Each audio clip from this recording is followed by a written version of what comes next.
hermanos, el día de hoy, 19 de octubre del 2019, es sábado de la 28ª semana del tiempo ordinario. Se termina esta semana, óiganme, 28 ya, pues ya mañana, domingo 29 del tiempo ordinario. Y sencillamente nos vamos acercando poco a poco, 5 domingos más, y estaremos en el final de nuestro año litúrgico. Yo sigo insistiéndoles. Recuerden, el final de una semana es una oportunidad para decirle gracias, Señor, por todo lo que nos has permitido vivir a lo largo de estos días, de estos 7 días de esta semana. Pero también es una oportunidad para decir, ok, Señor, ¿qué nos has dicho a lo largo de esta semana? Piensa en las celebraciones que hemos tenido, las fiestas, porque ayer hemos tenido la fiesta de San Lucas, la celebración de San Ignacio de Antioquía, el martirio de San Ignacio, la fidelidad de este hombre. O sea, realmente a lo largo de estos días hemos tenido la oportunidad de ir encontrando, de ir descubriendo a personas, Santa Margarita María Alacoque, por ejemplo, piensa en la que nos hace llegar a la devoción al Sagrado Corazón de Jesús, la vidente del Sagrado Corazón de Jesús. O sea, esta semana realmente hemos estado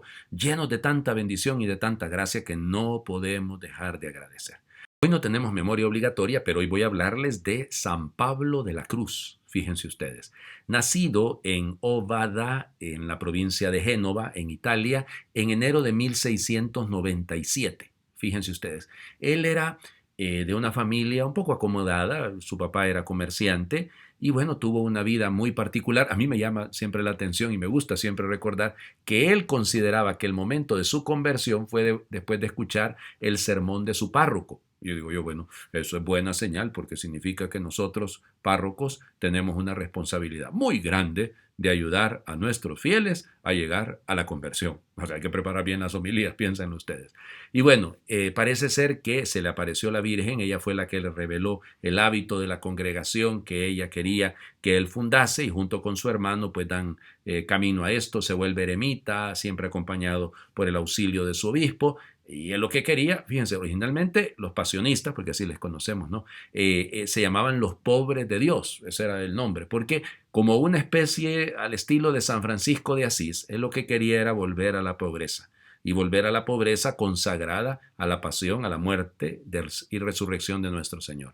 Y entonces aquella congregación pues llega ya directamente al Papa. En un inicio el Papa no quería que esta congregación, y al final, fíjense ustedes, termina siendo que San Pablo de la Cruz, él toma ese nombre de San Pablo de la Cruz, pero realmente no se llamaba así. Bueno, sí se llamaba Pablo, ¿okay? Pero no se llamaba Pablo de la Cruz, evidentemente ese es un nombre que él se coloca después. Él se llamaba Pablo Francisco Danei Messari, ese era su nombre completo. Y al final termina siendo, fíjense ustedes lindamente, un consejero del Papa. Para que vean ustedes cómo son las cosas al final de los tiempos, al final no de los tiempos, sino entendido como la venida del Señor Jesús, sino siempre el Señor se vale de circunstancias difíciles para manifestar su amor. Va a ser canonizado en el año de 1867. Bueno, vamos a las lecturas del día de hoy para terminar esta semana.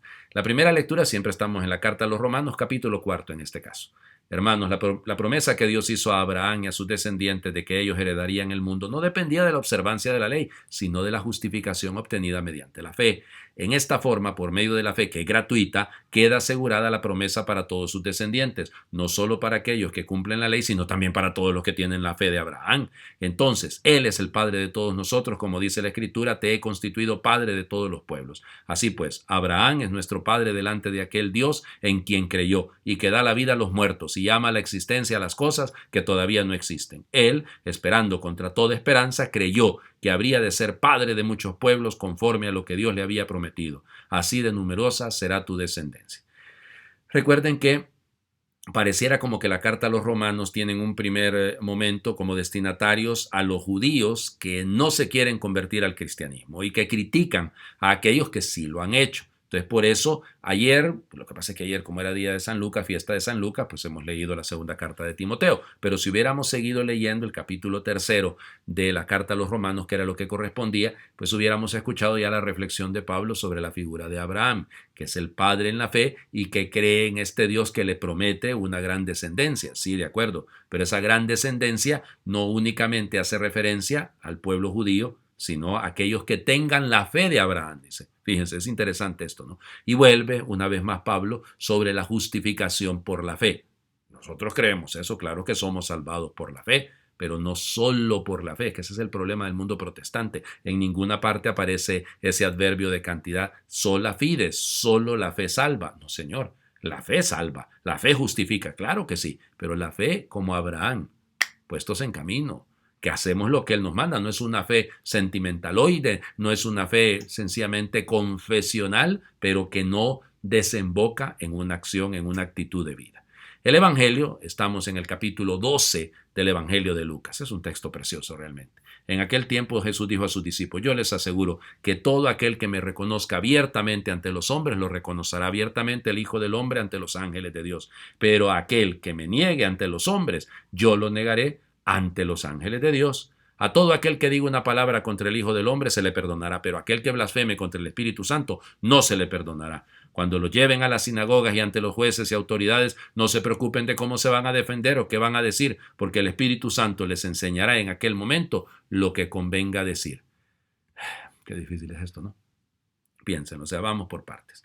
Señor Jesús es amplio, nos dice que si le reconocemos delante de los hombres, Él también nos reconocerá delante de los ángeles, delante de su Padre que está en los cielos. Pero al que lo niegue, pues Él sencillamente no es que lo negará en el sentido de que no seremos sus hijos, sino que, hombre, si Él nos ha dado la vida, Él nos ha llamado a esta vida de la gracia y de la fe, tenemos que corresponder a eso. Por eso, fíjense, resulta un poco complejo, ¿no?, este versículo cuando Él dice: se le perdonará a aquel que diga algo en contra del Hijo del Hombre, pero el que blasfeme contra el Espíritu Santo.